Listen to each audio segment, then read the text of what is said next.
Hola amigos y amigas, muchas gracias una vez más por sintonizarnos, por permitirnos entrar hasta los parlantes o los audífonos que tengas en tu cabeza para compartir de literatura, libros, temas interesantes acá con la cofradía bautista reformada de Imagen Bautista, con el programa que le teníamos el nombre medio raro de ¿cómo? Con la Comunidad de los Libros. La Comunidad de los Libros, era podcast Imagen Bautista, pero no importa, estamos aquí y como ustedes quieran llamarnos, por supuesto, y estamos aquí aguantando la opresión del coronavirus, para algunos engaño mundial, trampa para dominio público, pandemia para el apocalipsis zombie y un montón de otras cosas. Pero hablemos de cosas más importantes, de lo que va a durar para siempre, del reino de Dios. En este caso vamos a tocar un librazo, así que no vamos a decirlo, por supuesto, para dar más interés. Y vamos a saludar primero a Daniel y Franco, mis contertulios de esta noche. ¿Cómo estás, Daniel? Bien, estamos bien, gracias a Dios. Aquí a puertas del 18 de septiembre a bailar su hueca. Así que aquí estamos, pues, bien, descansando, esperando este tiempo de fin de semana largo, en cuarentena. Así que bien, gracias a Dios, y con ganas de escuchar este libro también para saber qué pasa con la pandemia. ¿Es de Dios o no es de Dios? Estáis tirando una pista ya. ¿Cómo estás, Franco?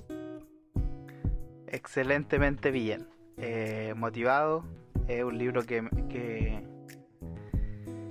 sí, yo voy a hablar del libro, pues. Es un libro que me gustó mucho y además me ayudó a encontrar un orden para ciertos temas que tenía en mi cabeza un poco dispersos, y que me hacían sentir bicho raro en algunos contextos, pero pude ver que no era un bicho raro en realidad. Así que contento de poder compartir este libro con ustedes y con nuestros oyentes. Bien, con nuestros queridos audioescuchas, sintonizadores del Spotify o por donde sea que nos escuchen, nos vean o no nos vean también en YouTube, nos ven, escuchas. Y vamos a tocar un libro de un tema que es complicado, en general en la historia del cristianismo, y a veces en la historia contemporánea también han volado cabezas por ahí, que es la escatología, y el título del libro es El fin de los tiempos. Se parece a ese como el capítulo de 31 minutos. Claro. El día final. Este es el fin del mundo. Véanlo, que Arizona en rayo, ponían la música de la radio cooperativa, no sé. Y claro, es un tema fascinante. Es como parte también de la realidad. No sé si será exclusivo del cristianismo, pero es una ventaja que nos da la escritura, que aunque no sabemos todos los detalles, el cristianismo sabe que al final el reino de Dios es victorioso. Así es. Sabe el final. De hecho, es lo que comparten las confesiones históricas de la iglesia. No hay un cuándo, no hay una fecha, pero sí hay una certeza. Exacto. Cristo vence. Ajá. Cristo vence. Que se podría decir que una de las cosas, a pesar de todos los detalles que nos pueden dividir perspectiva, en una de las pocas cosas en la que sí vamos a estar todos de acuerdo, ya sea pentecostal, bautista, presbiteriano, que al final el reino de Dios o Dios mismo va a tener la victoria, y que ya la consiguió, ya la demostró, que venció a la muerte. Pero hay problemas a veces que se nos presentan dentro del tema de la escatología, el fin, el cómo, como decías tú, y tratamos de entenderlo. Y en este caso, este libro del pastor Samuel Waldron, muy conocido también dentro sobre todo del mundo bautista reformado en particular, nos trata de ayudar a entender algunos puntos. Así que vamos. Así es. Por favor, danos una introducción y un pequeño tráiler del libro. Perfecto.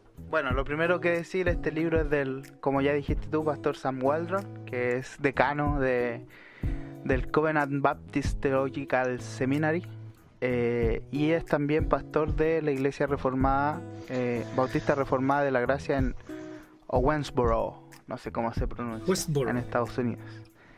Ese mismo. Y además es miembro de la Evangelical Theological Society. Entonces, como bien decías tú, el Dani se ríe de mi pronunciación.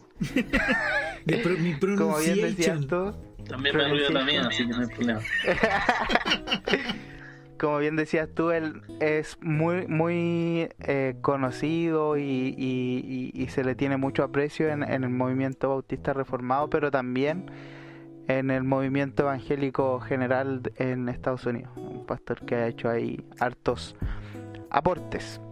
Y es muy bueno este libro porque de algún modo te desafía a evaluar si tus perspectivas del fin de los tiempos son bíblicas, no son bíblicas o están dentro de un marco que podríamos considerar que nace desde la Escritura y no como un marco que yo le impongo a la Escritura, a la Biblia, ¿ya? El primer capítulo, o la primera parte, que tiene 2 capítulos, se llama ¿Qué edad tiene tu escatología? Y es muy interesante. Es mayor de edad tu ¿Cuántos escatología? años? Claro, es mayor de edad, es jovencita. Y es muy interesante porque parte haciendo muchas preguntas y nos ayuda a posicionarnos, a ver cuál es nuestro contexto el día de hoy. El primer capítulo se llama Se necesita una escatología del Evangelio. ¿Y qué pasa y por qué esta pregunta de qué edad tiene tu escatología, que engloba estos 2 capítulos que le mencionaba? Porque pareciera ser que hay una escatología general, que es la más popular, que es la que toda la Iglesia de Cristo siempre ha tenido, pero Waldron dice, esta escatología en verdad no es tan así como popular y la que han sostenido todos los cristianos a lo largo de la historia. Entonces va a hacer aquí una comparación, ¿cierto?, de la perspectiva más popular, digamos, de los últimos siglos, o de los últimos siglos, que es el dispensacionalismo, con el resto de las posturas cristianas a lo largo de la historia. Entonces, cuando dice que se necesita una escatología del Evangelio, él lo que quiere hacer en este capítulo es mostrar cómo es importante tener una posición en cuanto al fin de los tiempos. Porque él dice, hay 2 posturas comunes dentro de la iglesia evangélica hoy día. Hay una que es especulativa y fascinada por la escatología, y otra que es pragmática y por lo tanto dice, no me interesa hablar de escatología porque yo sé que finalmente va a reinar Cristo, así que no me hablen de escatología.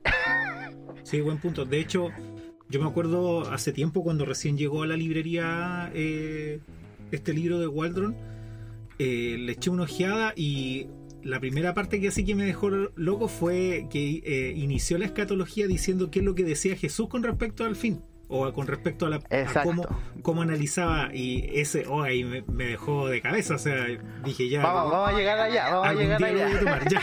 Sí, por eso no dije nada más. Vamos a llegar. Sí. Vamos a llegar, pero lo que quiero al tiro, Dani, lo que quiero que entendamos es que él ve estas 2 posturas como problemáticas, y no le echa la culpa a las posturas en sí, sino que él entiende por qué existen estas posturas. Primero, es evidente que la escatología popular está permeada no tanto por la Biblia, pero sí por la fascinación por los efectos especiales, etcétera, que ha traído el cine y las novelas de ficción respecto al tema de los últimos tiempos. Y eso es duro, es un golpe fuerte que ya dice Waldron. Está diciendo al cristiano que le interesa la escatología, muchas veces le llama más la atención esto de poder especular y casi tener un horóscopo del fin de los tiempos y pensar en los zombies y en las marcas de las bestias, etcétera. y no tanto en lo que la Biblia realmente está hablando sobre el fin de los tiempos. Y por otro lado, producto de esta misma efervescencia y de que se trata de mostrar la escatología como algo complejo, que es solo para algunos, que es un misterio, evidentemente hay un grupo de creyentes que prefiere no involucrarse y hacerle el quite y irse más a lo pragmático. Entonces, el Dani sí quería decir algo. Sí, quería consultar lo que dice Waldron respecto al dispensacionalismo, ¿cierto? Que es como que todo el mundo sigue esa más o menos posición, ¿cierto? Claro, muchos. Y que él, según te entendí bien, él dice que es cierto que es algo nuevo o algo...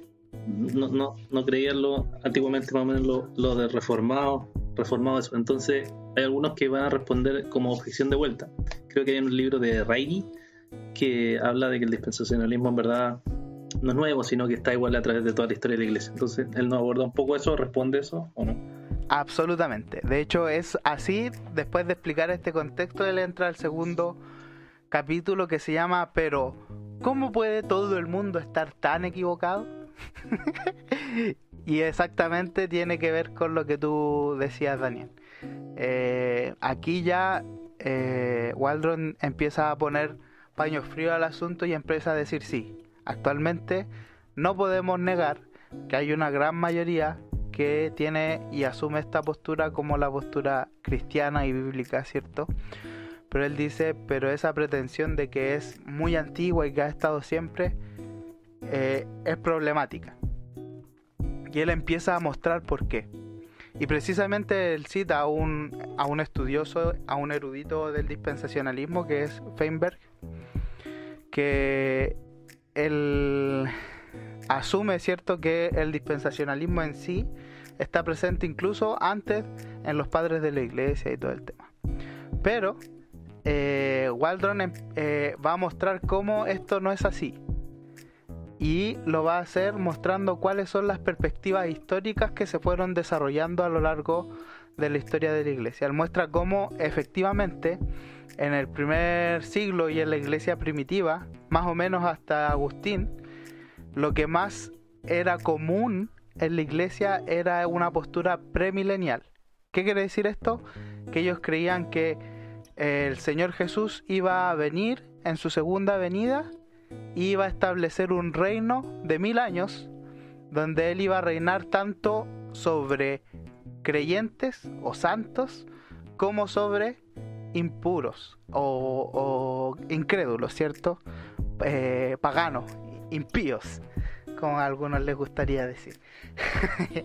¿Ya? Pero hay una diferencia sustancial con el dispensacionalismo entre esta postura premilenial histórica y el dispensacionalismo, y es que el dispensacionalismo hace un énfasis muy grande entre la distinción entre la iglesia y Israel, ¿cierto? Entonces Waldron viene aquí a citar a padres de la iglesia que niegan esto absolutamente, ¿cierto? En cartas ellos rechazan esta idea de que la iglesia sea algo diferente de Israel. Ellos dicen que en realidad es un solo pueblo y siempre el pueblo de Dios ha sido la iglesia, tanto en el Antiguo como en el Nuevo Testamento. De algún modo se ve una estructura pactual primitiva, digamos, ¿ya? Porque todavía no estaba el estudio desarrollado, pero sí estaba esta idea de que la iglesia de Dios está presente en el Antiguo Testamento y la iglesia del Nuevo Testamento es simplemente la continuación del pueblo de Dios en la historia de la redención. Entonces esta distinción es fundamental. ¿Por qué? Porque es totalmente opuesta a lo que el dispensacionalismo propone, ¿sí? Que separa a la iglesia de Israel. Y no solo eso, sino que mucho menos creían en un rapto secreto o en una segunda venida con una tercera venida, ¿cierto? Entonces ahí empieza a mostrar cómo es complejo sostener que el dispensacionalismo o las propuestas dispensacionalistas estaban desde antes de Darby o de aquellos que inauguraron, ¿cierto?, el dispensacionalismo. Es bien interesante porque incluso cita a Eusebio por ahí, llamando la atención de posturas que incluso consideraba él fantasiosas en su tiempo, que tenían que ver con esto de la separación de la iglesia, etcétera. Interesante. Entonces, si pudiéramos verlo dentro de lo que tú estás explicando, ya sería ese sería el abordaje de la parte 1, ¿no? Más o menos. Sí, y y no solo hasta ahí, pues ahí, además de hacer esta comparación, muestra todas las otras perspectivas. Después pasa por el amileniarismo y al último por el postmileniarismo, para después recién decir, bueno, después de esta postura empieza a tomar fuerza el dispensacionalismo y se empieza a ser conocido, sin dejar de sorprender a los de la época, de cuando este surge. De hecho, hay una cita muy buena que hace Waldron de Spurgeon, que está registrada en un libro de Ian Murray, cuando empezó a surgir esta propuesta de la distinción entre la iglesia e Israel. Dice, se las quiero leer. Dice así Spurgeon: incluso hemos escuchado afirmar que aquellos que vivieron antes de la venida de Cristo no pertenecen a la iglesia de Dios. Nunca sabremos qué es lo que tendremos que oír a continuación, y tal vez es una bendición que estos disparates sean revelados de uno en uno para que podamos soportar su estupidez sin morir de asombro. Suave Spurgeon. Qué simpático Spurgeon, ¿eh? Suave. Pero imagínate, Spurgeon, involucrado absolutamente con la teología, con la predicación, ¿cierto? Con la proclamación del Evangelio, para él era, en sus palabras, una estupidez esta propuesta de separar o de decir que antes de la primera venida de Cristo no había iglesia en la historia de la redención. Ese es como él empieza a mostrar, ¿cierto? Que en realidad el dispensacionalismo, la postura popular actual, es nueva. Estamos hablando ahí del siglo XVIII, siglo XIX, ¿cierto? Perdón, ¿de Spurgeon o de la...?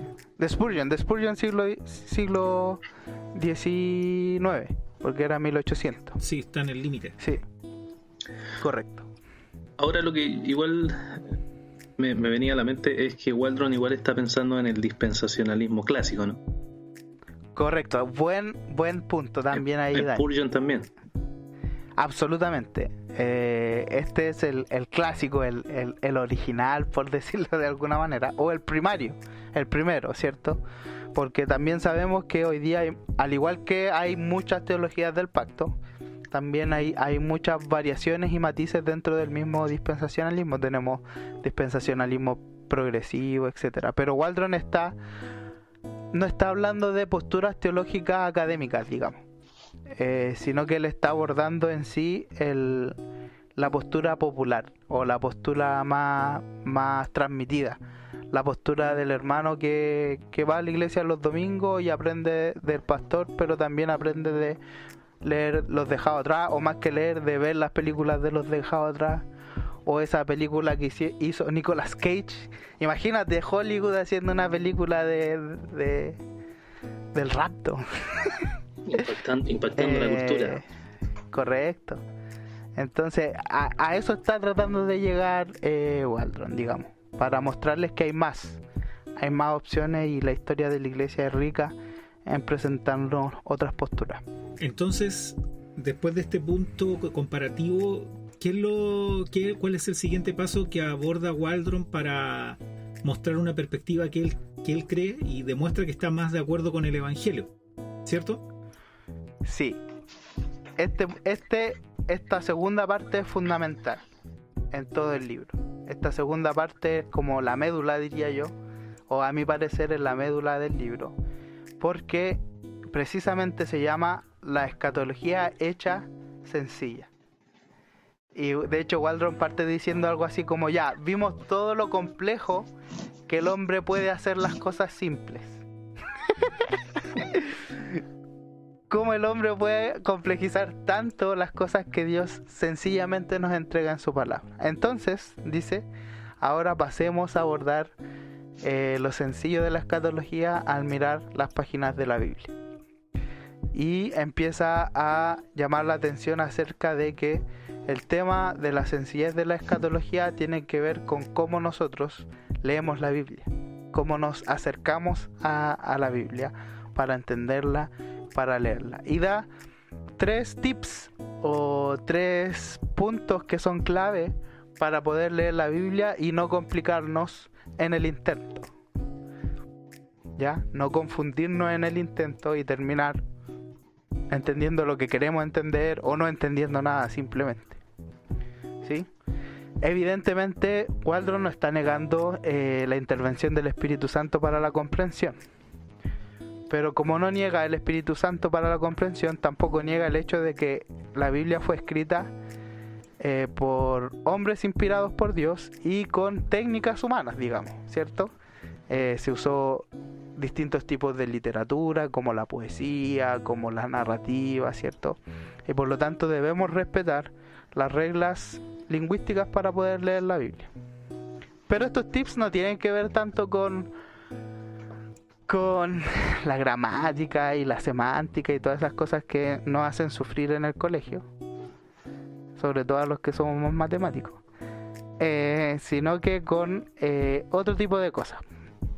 El primer tip dice que es bueno, es recomendable y es necesario que leamos primero lo que es claro o lo que es más claro para luego leer lo que es más difícil, ¿cierto? ¿Por qué? Porque así vamos a poder entender lo difícil a la luz de lo que es más claro.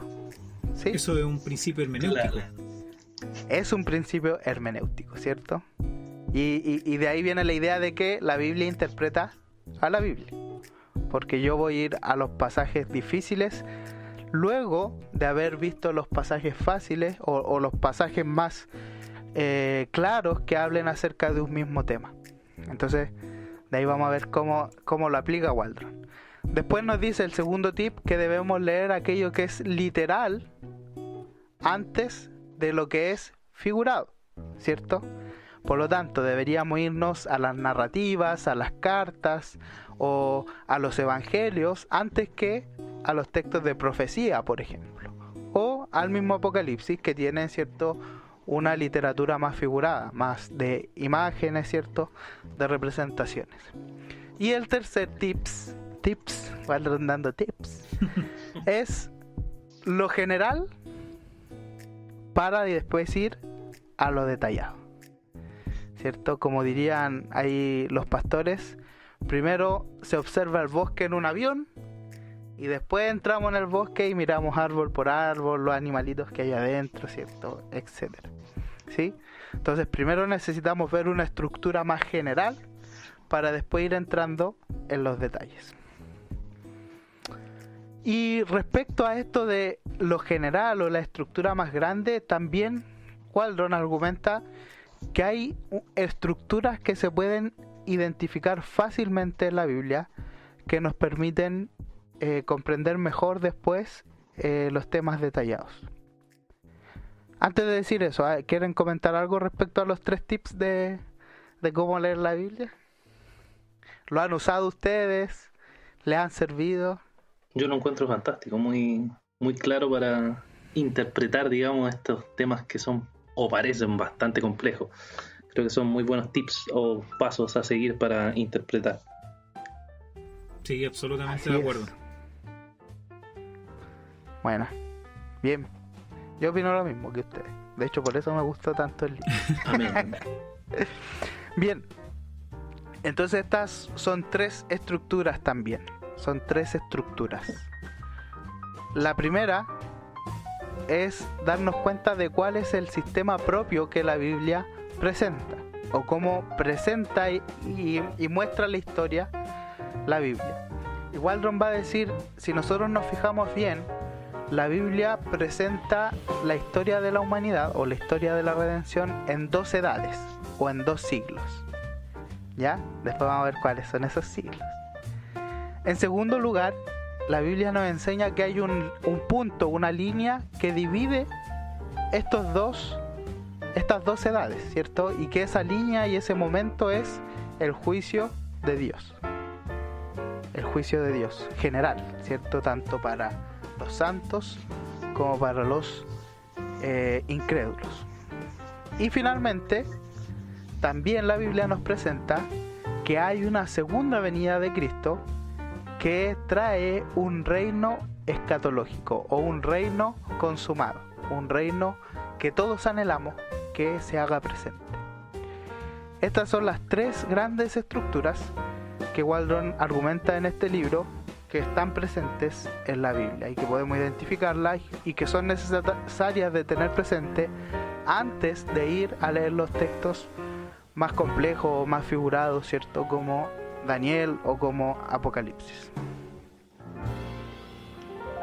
¿Habían escuchado eso de las dos edades? Yo me imagino que sí, porque ya leyeron el libro, pero... Sí, yo no lo leí antes entero. del libro.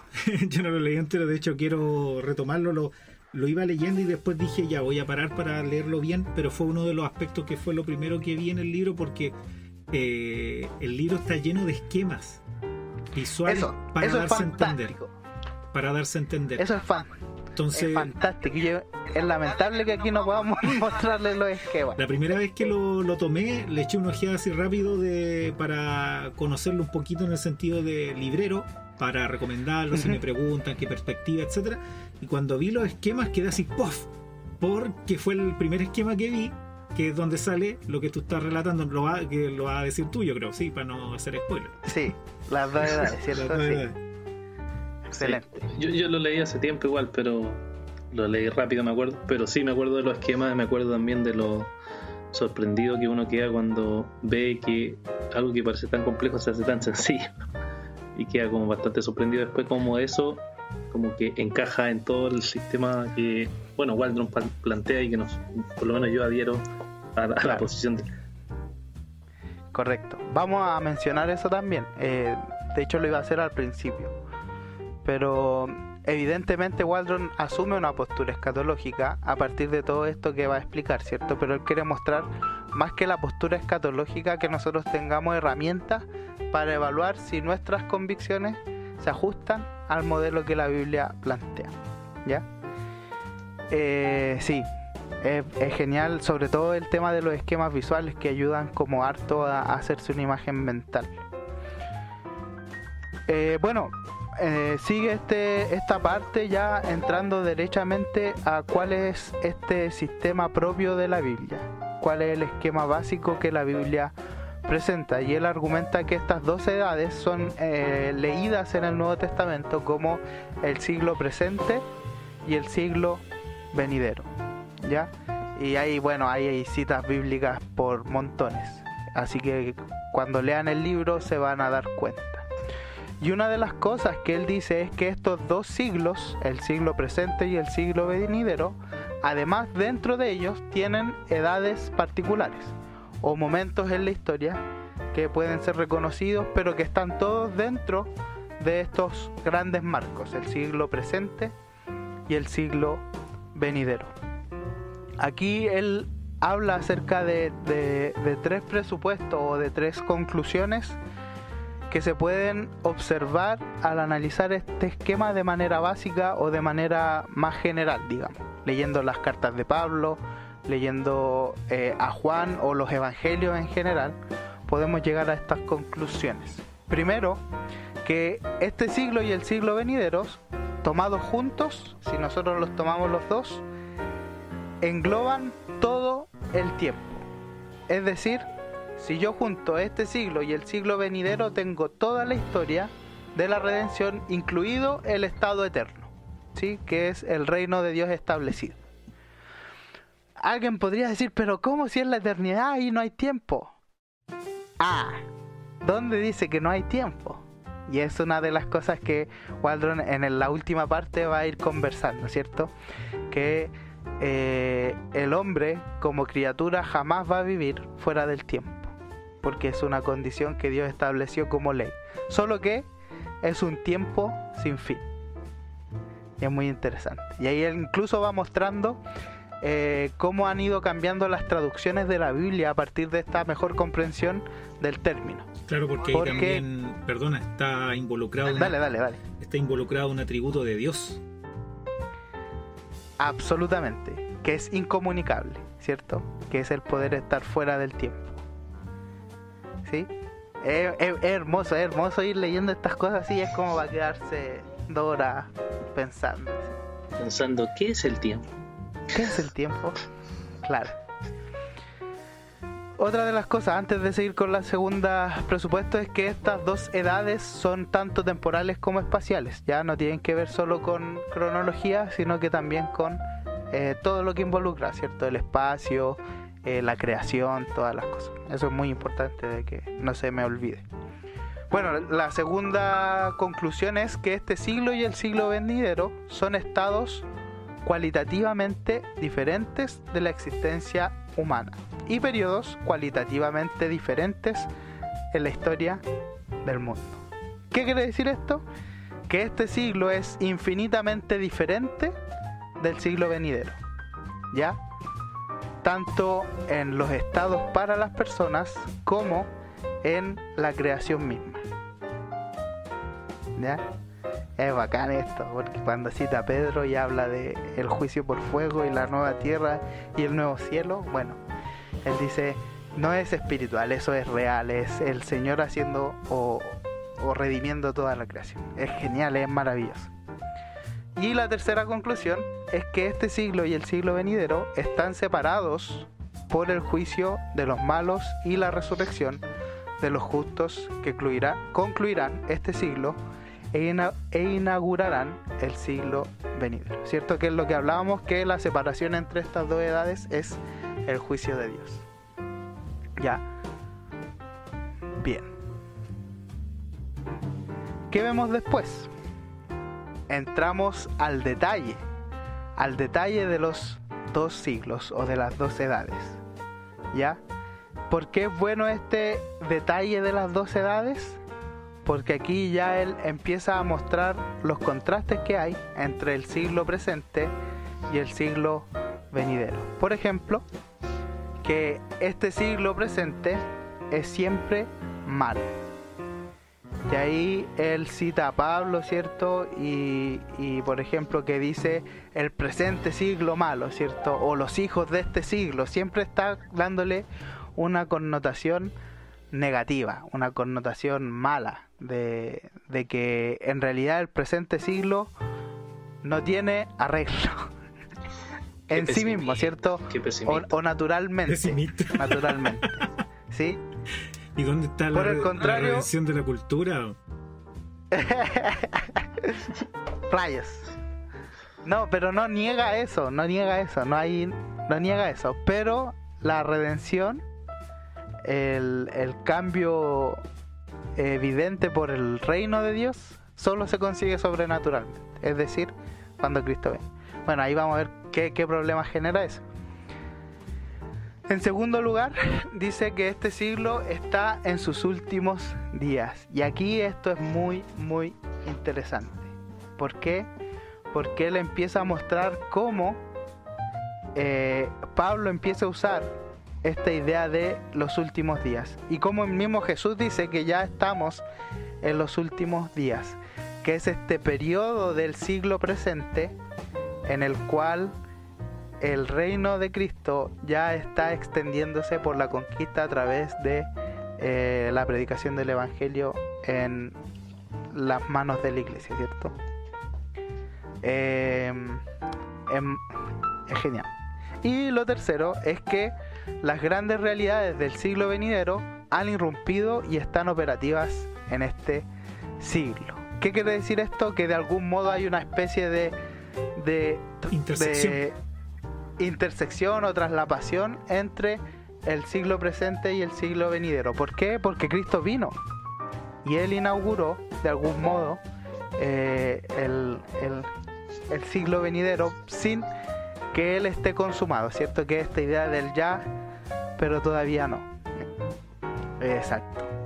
Entonces, cuando nosotros tenemos este esquema ya general y un poco detallado, Él empieza a decir ya, veamos los 4 sistemas de escatología que han existido a lo largo de la historia y tratemos de encajarlos en este esquema bíblico que tenemos de el siglo presente y el siglo venidero, considerando que el siglo venidero se inaugura con el juicio, ¿cierto? Y por lo tanto que el reino de Jesús consumado es un reino de santos, no de santos plus impíos, ¿cierto?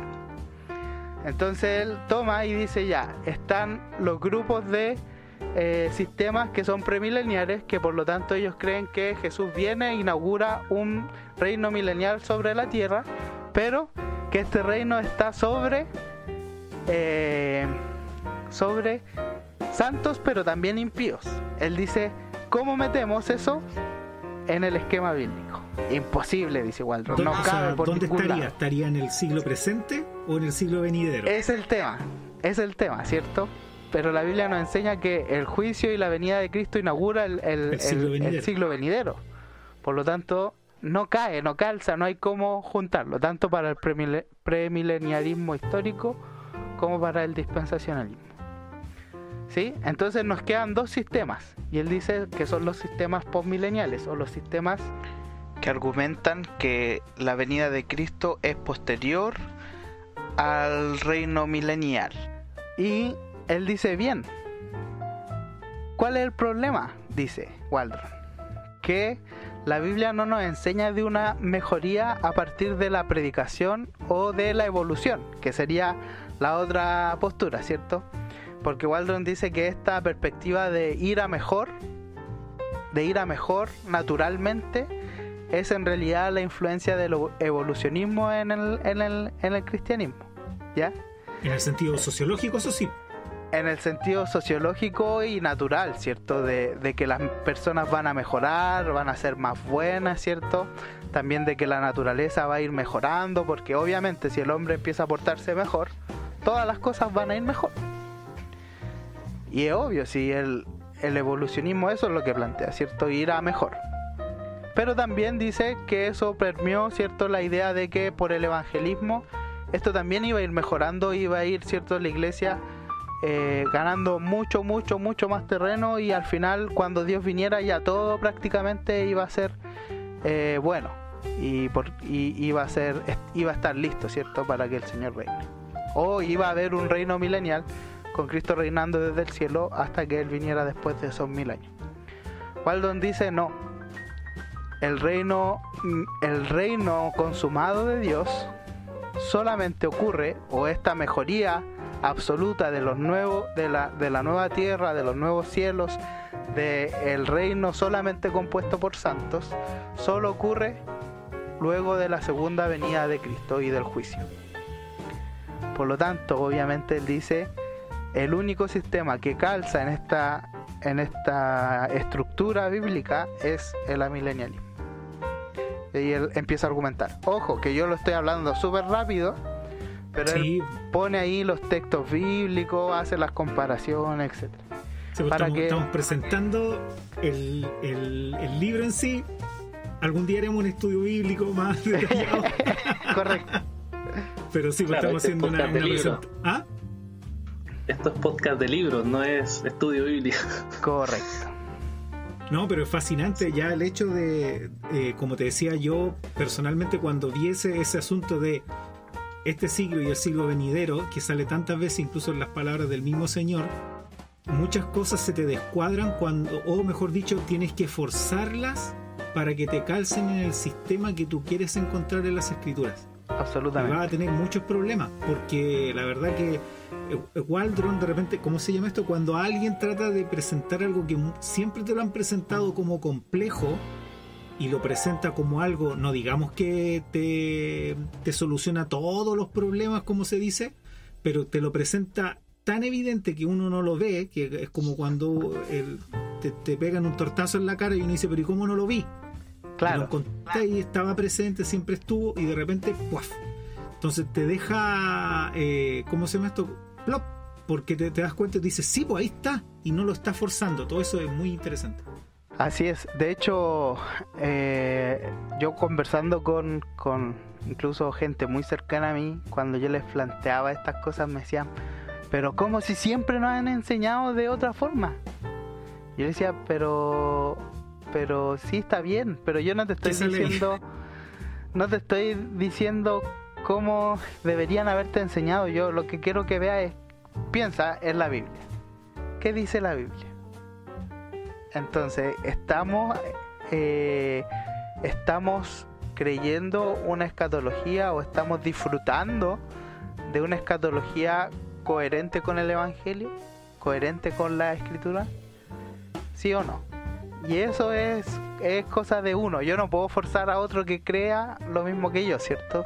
Pero ahí están las cosas, para comparar, para pensar y todo. De hecho, Waldron, cuando termina el capítulo del esquema básico, él dice que una de las gracias de este esquema es que es sencillo. La Biblia siempre va a tratar de ayudarnos a ver las cosas. Incluso dice, es tan sencillo que llega a ser humillante. Claro. ¿Cierto? Por eso mismo, por lo mismo que tú decías, ¿por qué?